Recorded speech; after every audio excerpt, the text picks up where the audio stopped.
Parliament యొక్క ఎన్నికలలో BJP గెలిస్తే పెద్ద ప్రమాదం పొంచుంది అనే విషయాలను మిస్టర్ కడియం శ్రేరి మాట్లాడుతున్నాడు. మిస్టర్ కడియం శ్రేరి ఈజ్ లిటిల్ బిట్ ఎడ్యుకేటెడ్, అనేదో పామరుడు కాదు, విద్యావంతుడు, పాఠాలు చెప్పిన పంతులు, ప్రజాప్రతినిధిగా పనిచేసినాడు, విద్యాశాఖ మంత్రిగా పనిచేసినాడు, సాంఘిక సంక్షేమ శాఖ మంత్రిగా పనిచేసినాడు, తెలంగాణ రాష్ట్రం ఏర్పడిన తర్వాత మొదటిసారి ఉప ముఖ్యమంత్రి కూడా పనిచేసినాడు. కానీ ఆయన యొక్క అర్హత ఏంటంటే తెలంగాణ వ్యతిరేక, తెలంగాణ ఉద్యమానికి వ్యతిరేకంగా పనిచేసినాడు. ఆయన తెలంగాణ ఉద్యమానికి వ్యతిరేకంగా ఉన్నటువంటి టీడీపీలో భాగస్వామై పనిచేసినాడు. ఏదైతే స్టేషన్ గన్పూర్ నియోజకవర్గం ప్రజలు గెలిపించినారో ఆ యొక్క స్టేషన్ గన్పూర్ లోనే ఉద్యమకారుల మీద కేసులు పెట్టించినాడు, జైళ్లలో పెట్టించినాడు. కాకతీయ విశ్వవిద్యాలయంలో విద్యార్థులకు బెయిల్ దొరకకుండా ఎస్పీ తోటి, ఆ రోజు ఉన్నటువంటి ఎస్పీస్ తోటి, కమిషనరేట్ తోటి మాట్లాడి హెచ్చరించినాడు. ఇది ప్రజాస్వామ్యం. ఇది ప్రజాస్వామ్యం పరిరక్షించే ఒక కర్తవ్యాన్ని ఆనాడు జనసంఘ్, భారతీయ జనతా పార్టీలో భాగమేంటి జనసంఘ్ మేము చేసినాం. జైలు పాలైనాం. ప్రజాస్వామ్య పరిరక్షణ కోసము భారతీయ జనతా పార్టీ అంతకు ముందు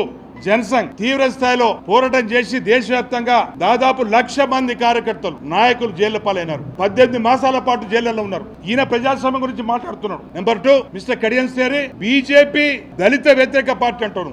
నీకంటే ముందే మేజిస్ట్రేట్ జాబ్ వస్తే, వరంగల్ జిల్లాలో, ఉమ్మడి వరంగల్ జిల్లాలో మేజిస్ట్రేట్ జాబ్ వస్తే ఆ జాబ్ లో జాయిన్ కాకుండా రిజైన్ చేసి బయటకు వచ్చి పోరాటం చేసి నిలబడే ఒక మా యొక్క జైపాల్ గారు నిదర్శనం. 1985 మా యొక్క జైపాల్ గారు 2 పర్యాయాలు గెలిచినారు. ఈ రోజు పార్లమెంటులో ఎస్సీ ఎస్టీ అధికంగా 77% మంది పార్లమెంట్ సభ్యులను ప్రాతినిధ్యం వహిస్తున్న భారతీయ జనతా పార్టీ ఎస్సీ వ్యతిరేక పార్టీ అంటున్నాను. ఎస్టీలు 85% మంది భారతీయ జనతా పార్టీ శాసనసభ్యులు కానీ పార్లమెంట్ సభ్యులు కానీ ప్రాతినిధ్యం వహిస్తున్నారు భారతీయ జనతా పార్టీ వైపు నుంచి. నీ కళ్ళు పచ్చగా ఉంటే అందరి కళ్ళు పచ్చగా పడతాయి. నీకు మంత్రి పదవి ఉంటే నువ్వు పెత్తనం చెలాయిస్తూ ఉంటావు. మీరు ఉప ముఖ్యమంత్రిగా ఉంటే విద్యార్థుల మీద కేసులు పెట్టిస్తూ ఉంటావు. కేసులు డ్రాప్ చేయించలే.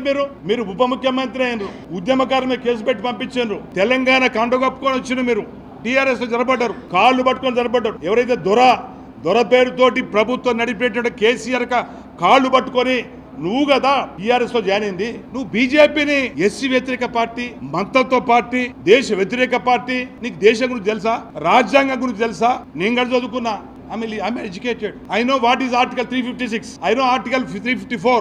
కాంగ్రెస్ పార్టీ 58 ఏళ్లు పరిపాలిస్తే దేశవ్యాప్తంగా 77 సార్లు 356 రాష్ట్ర ప్రభుత్వాలను కూల్చివేసే చరిత్ర కాంగ్రెస్ పార్టీది. ప్రజాస్వామ్యాన్ని 1975లో హత్య చేసిన పార్టీ కాంగ్రెస్ పార్టీ. దాంట్లో నువ్వు పోయి ముసుగు కప్పుకొని చేరుకుంటావు. నీది లాలుచితనం, మేం కాదు. ఈ జిల్లాలో ఏ ఒక్క నాయకుడు కూడా నీ అంత స్వార్థపరుడు కాదు. 51 చూసిన నేను ఎన్నుకోబట్టి ప్రజాప్రతినిధులను 16 మంది పార్లమెంట్ సభ్యులు పెండియాల రాఘవరావు గారి నుంచి మొదలు పెడితే, ఎల్ఎస్ రాజు గారి నుంచి మొదలు పెడితే, రీసెంట్గా ఇప్పుడున్నటువంటి దయాకర్ గారికి నేను వెరిఫై చేసిన వాళ్ళకి చరిత్ర, వాళ్ళ యొక్క బ్రాటప్, వాళ్ళు ఏ విధంగా ఎదిగినరు, ఏ విధంగా ప్రయాణం చేసినారు. కానీ నీవు తిన్నింటి అవసరాలు లెక్క పెట్టుకున్నాను. బీఆర్ఎస్ లో నీ బిడ్డకు బీఫామ్ తీసుకొని డబ్బులు తీసుకొచ్చి నీవు కాంగ్రెస్ లో జాయిన్ అవుతావు. రాజ్యాంగం ప్రకారము ఏ పార్టీతో గెలిచారో అదే పార్టీ శాసనసభ కొనసాగాలి.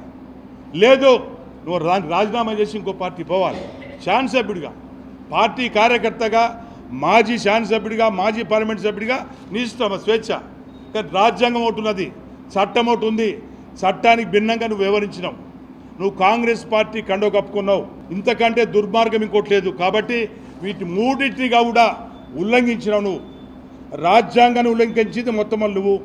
నీకు నువ్వే పశ్చాత్తాపడాలి, పశ్చాత్తాప వెలుగుచ్చాలి. బ్లాక్ మెయిల్ పాలిటిక్స్ కు బీజేపీ భయపడదు.